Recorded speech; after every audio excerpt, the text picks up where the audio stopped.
Hey there viewers, thank you for tuning in to Supermariodiagnostics once again. Today we're working on a 2007 GMC Yukon with a 5.3 liter engine in it, and it's got the classic misfire going on. Let's go ahead and recreate the symptom. I'm going to get it running.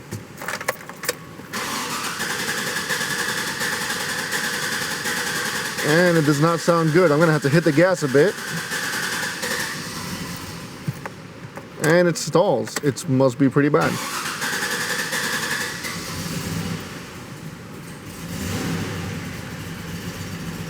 It does not want to stay alive. Now it's finally idling, and we got a nasty miss. I don't know if you guys will be able to hear it, and our idle is pretty sloppy. So one of the things that comes to mind when starting this vehicle, it didn't want to run.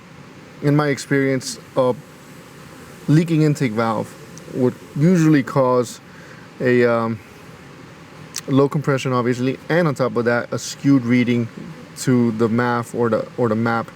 So that's my first suspect, but I'm not going to jump any guns here. We're going to go ahead and test, and let's get right to it. Now, these are super notorious for having cam and lifter issues, so in that case, it wouldn't be a leaking intake valve. It would be more of an inoperative intake valve. So we're going to go ahead and take out the current clamp.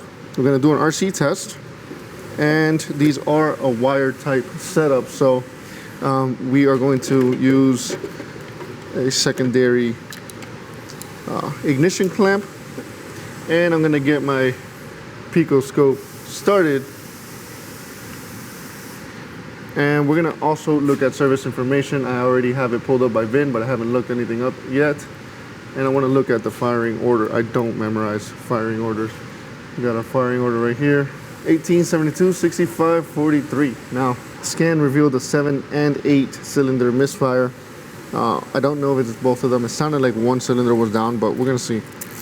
And we're going to put this on our positive lead here. Doesn't really matter which one you get as long as it's in the right orientation. I want to get as much information as I can with a minimal disassembly, so that's the goal here for me.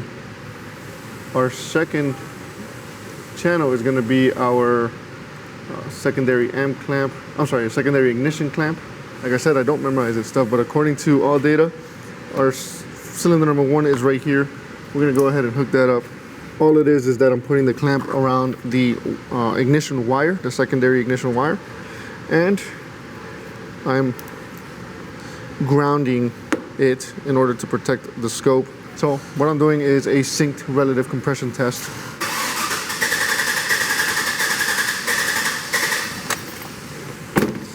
And this is only to identify which cylinder it is exactly, because the scan tool can only go so much.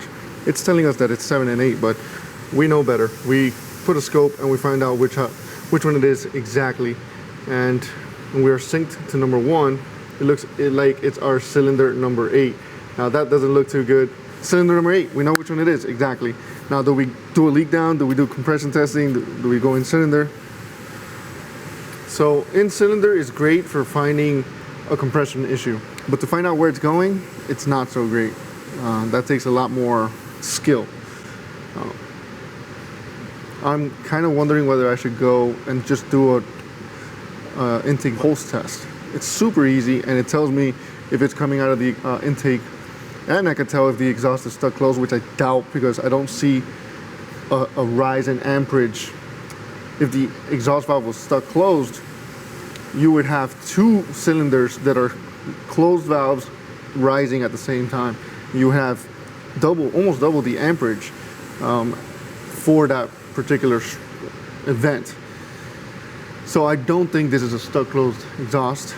Let's go ahead and take a look at how easy it would be to do the pulse. Now, some people are asking, why would you even bother? You know you've got a compression problem. Now, there are some customers that are willing to pay good money to find out exactly what's wrong with their car. And that way there's no there's no guesswork whatsoever. We're not tearing this thing apart, removing the head and just sending it off and just hoping for the best. Because realistically, there could be more to it. As notorious as it is for these things to rip through their lifters and cams, there are times where a bent con rod can happen, or cylinder wash, or the rings are gone, and you send out the head and comes back fixed. The head is serviced, but the car isn't fixed, so that's not good either. So for that reason, we are going to go with the intake pulse. So I had to step away from the vehicle for a moment, and I came back and did it. It's becoming more and more difficult to pick up the camera, to be honest with you guys, but I'm trying my best here. And look at what we found. Let's take a good look at this. We've got our dead cylinder right here. We've got an increase in pulse, right? But then we have an even higher increase in pulse during the exhaust stroke of the suspect cylinder. I've already been through this one before. This is a leaking intake valve, which was what I suspected because of the way it was hard for it to run. That air is going right back and pushing back into the intake manifold and skewing the readings that this vehicle needs in order to start. So I think we're gonna end up either with a bent valve. I really doubt that it's a bent valve, or what I really suspect is a broken valve spring on the intake. So there's no guesswork. We're just, gonna see if we could get approval, remove that valve cover, and get a look at that valve spring. Point of the video is it really doesn't take that long to do this testing, and all I really had to take apart was this. That's all I took apart. Let's see if we can get an approval for valve cover removal. All right, so we got approval for teardown, and this is what we found. Got our valve spring just hanging loose there. So we've got a new one that we're gonna put in, and that is not something that I'm going to film. Basically, I'm just gonna remove the spark plug, use a leak down tester to compress air into the cylinder, keep the valve up, remove the rocker arm, and remove the keepers for the spring, and change out that spring, and call this a day. All right, we're gonna give this video a proper send off. We're gonna start with a clear flood mode, right? Turn key on, hit the pedal all the way to the ground, and we're gonna crank it and listen. Beautiful. Nice cranking rhythm. Repair confirmed. Let's go ahead and run this thing.